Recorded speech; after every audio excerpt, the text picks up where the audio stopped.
you. Thank you. You are the wind beneath my pants. Good evening, everyone. So big news, the Supreme Court upheld laws banning biological men from competing in female sports.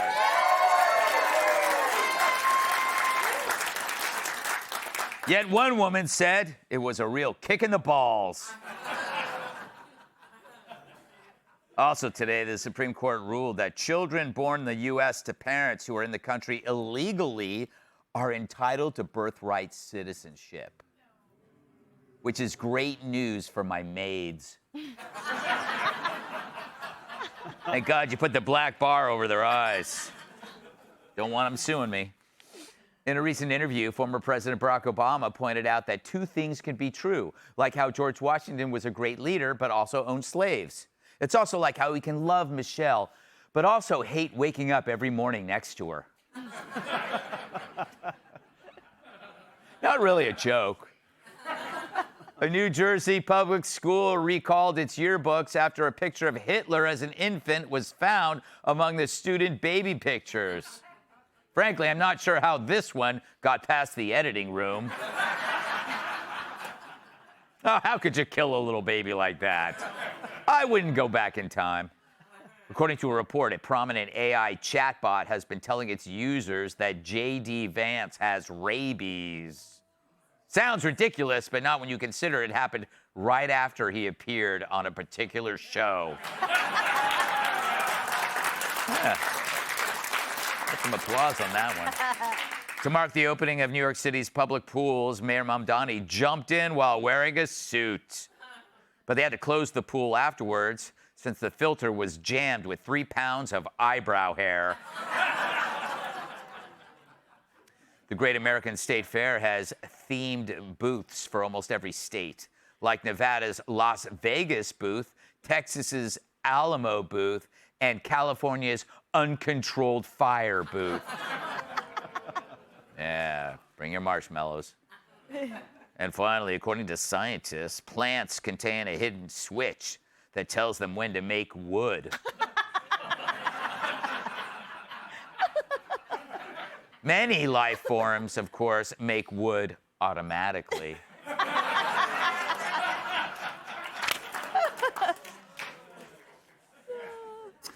So after turning New York City red, the Democratic Socialists of America are going nationwide. Michigan, Wisconsin, Colorado all have DSA candidates running for office. When in a perfect world, they'd be running a falafel stand in downtown Gaza. So how are Dems responding to a movement that openly calls for revolution? Not with resistance, with an invitation. They bend over like Joy Behar when you drop the last Twinkie. I wonder if candidate for governor Phil Weiser is absolutely a big tent person who believes in diversity of viewpoints. I am absolutely a big tent person who believes in diversity of viewpoints, who believes in finding common ground on our values and fighting for people.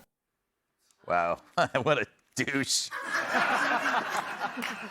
The big tent, the party's new defense. Invite crazy people into your home who will in your living room. But hey, we're a big tent party focused on the ordinary concerns of everyday Americans. We are a big tent party focused on the ordinary concerns of everyday Americans. And we have robust and sometimes rambunctious arguments. We've got all kinds of candidates across the ideological spectrum who are getting elected. And I think the thing they have in common is that they're finding ways to center the concerns of ordinary people. Everyday Americans? Is that what we're calling people pursuing the end of everyday Americans? If Jeffrey Dahmer had a chance to win, they'd say that being anti-cannibal is racist. Imagine Republicans saying, we're a big tent, there's room for Nazis and fascists. But we're not saying that, the Dems are.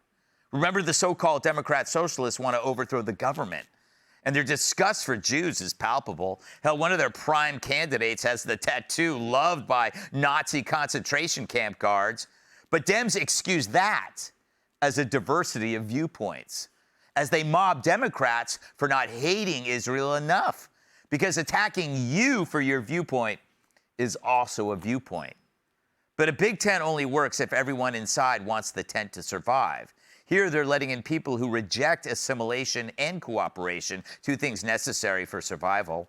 According to the DSA's platform, they want to abolish the presidency, electoral college, Senate, police, prisons, and private industries. Basically everything. It's like the guy from the gas company coming over saying he'll fix that leak as he lights up a stogie. Democrat socialism enters the Democrat Party the way an invader enters a home. They show up dressed like someone they're not. A FedEx guy, a cop, a Kenyan who says he's from Hawaii. That's why they call themselves Democrat socialists and not just socialists. Remember, these rats mess with the language first in order to screw you later. It's that first word that gets them through the door, like when I tell security at Kudlow's parties that the password is ticklish. It's no different than open borders or trans and women's sports. Agree to it, and it destroys the place that you're compromising. You allow a destructive element into your environment, and you watch it affect everyone else there. And when the Dems invite people openly advocating on behalf of terrorists, they will call it tolerance. But tolerance is irrelevant. Groups and organizations are defined by what they don't tolerate. You don't have dudes and girls sports. The Girl Scouts wouldn't let in Jeffrey Epstein. Mr. Olympia won't give a trophy to Chris Christie. And even Spirit Air wouldn't let Stevie Wonder be a pilot. The Dems took standards and rules and defined them as bigoted. So that today, even objecting to letting in the wolf at your door is hateful. But the moment you welcome people whose goal is to destroy the thing you built, you become an accessory to the crime. In this case, the murder of a once great form of government called democracy. The only thing you find under a big tent is a circus, which is exactly what the Democrat Party has become. Let's welcome tonight's guest. She's still finishing her point from last week's show. Outnumbered co-host Emily Campagno. You may recognize him from eating Thanksgiving dinner at Denny's. Actor, writer, comedian Jamie Lissau. She's never seen the inside of a fridge. New York Times bestselling author, Fox News contributor, Kat Tiff. And he donates all his old clothes to Bigfoot. Former NWA world champion and host of Flat Towers.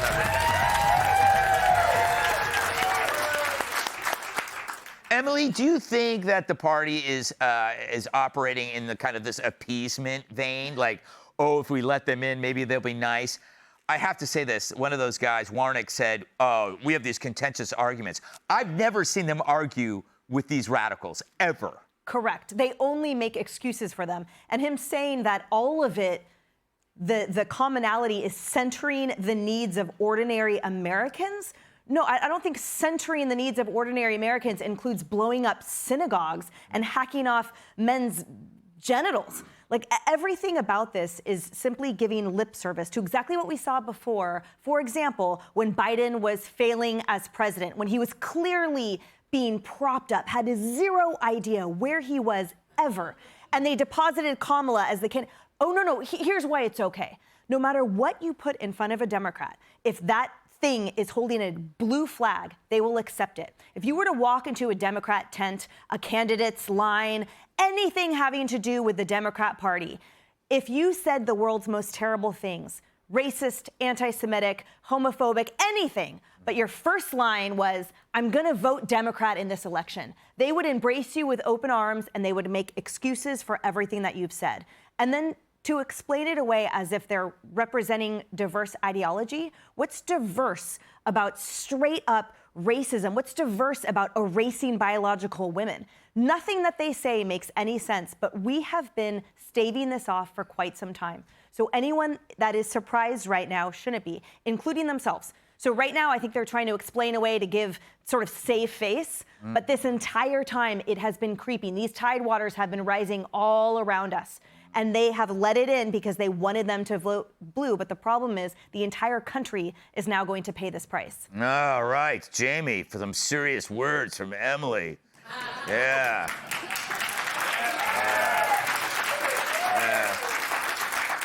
They're applauding her. They're not applauding you. I don't know how you're going to do any better than that. I tried to kind of get in on the applause. Yes. Are you worried? Do you care? I don't care. I think Emily's right. I think it's mostly lip service, which I have paid extra for. The lip service. You're right about that. I hate the phrase democratic. So it's just, Yeah. it's just so it's like when my wife told me she was mostly faithful. Yeah. By the way, isn't tent the perfect symbolism? You said it.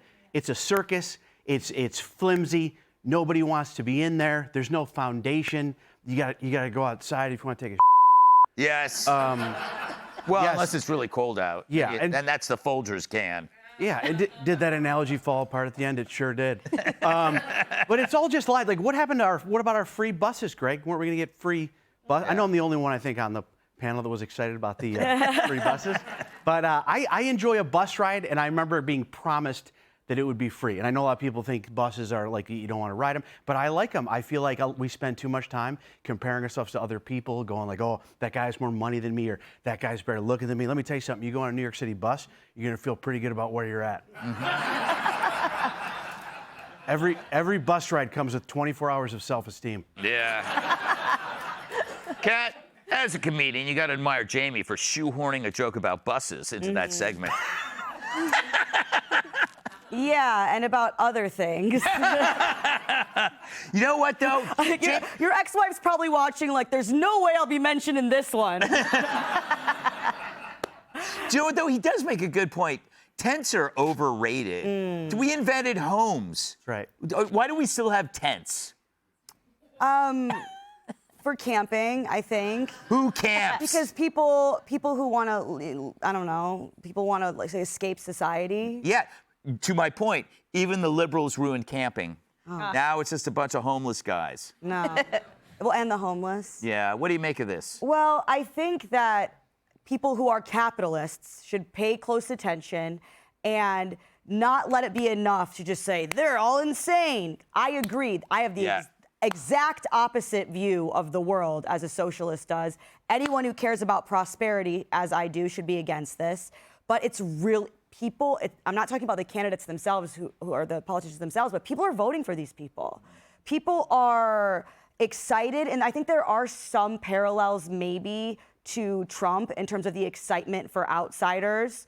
And I think that there are people who feel like life hasn't given them a fair shake, particularly in the younger generations. And the number one predictor for millennial homeownership, for example, is parental wealth. It's not hard work. Now, socialism is going to make all of that worse. And I think it's for capitalists to show how capitalism is what leads to that prosperity. Because if you just say, oh, these people are lazy who are voting for them, then that's going to make people dig in harder the way they dug in harder. I'm sure a lot of you, when you were told, oh, you're a racist for voting for Trump, that didn't make you not want to support Trump. It made people dig in even harder. I think that this is something that's growing.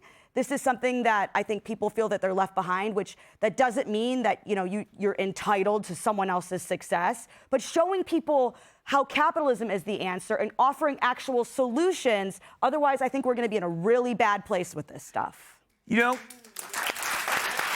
it is one of the things. I'm not worried about the numbers. I'm worried about the strategy. The strategy is really smart, Tyrus. They go to blue cities where there's low voter turnout, which is what happened with New York and what they're doing in Colorado. So they don't need that much, and they get all these white, disaffected liberals who have all this student debt. Virtue signals, yeah. And that's where so they don't need a lot to win, and then that's how radicalism grows. Yep. Yeah, but whoever is putting this together is a lot more powerful than we give them credit for, because all these established Democrats are shook. They're all scared. They all have the same word, tent. So if someone said, hey, here's what you're going to do. You're not going to distance yourself. You're not going to stand up for your values. If you want to stay in this party or part of this party, you're going to say we're all one big happy tent. And a tent it's not for camping, it's camouflage. Because they're covering up the bad deeds by saying, oh, no, we have, when he said they have an argument, show us one. Yeah. Show us one. The closest thing we saw was when Weiner went and he got chased out. That's not an argument. That's an attack. And then what did he do? Did he Fight back? No. In a very somber, very defeated speech, was like, we have to be better than this. He blamed San Francisco. Yeah. How about blaming the people who were doing it to you? But they won't. They won't. And this history has a way of repeating itself, and they have used the Hitler thing so much to where they're literally, that's their playbook. Germany started the same way, where the billionaires, the wealthy, the Jewish, all these people are taking all your stuff away. If you get with us, we'll take it back. We'll free everybody, and it's the same language. And we all keep thinking, oh, it's just one little one. These people they're groomed. They're taught. So there is a bigger underground than we're aware of, and they're popping up everywhere because they're well-financed. They're so financed that a politician who only cares more about money than votes are all bending the knee to them. They're all going on TV saying how they're willing to work with anyone except if they are a Republican. Yeah. So it's a lot more. We need to take a lot more serious and stop thinking it's just this one Mandami. He's educated. Look into him. Whenever you hear him talk by himself, it's abysmal. Kamala, abysmal. But whenever they have the script, it's all the same voice. There you go. All right. Be sure to like and subscribe for all the Fox News latest on YouTube and catch full shows streaming now on Fox One.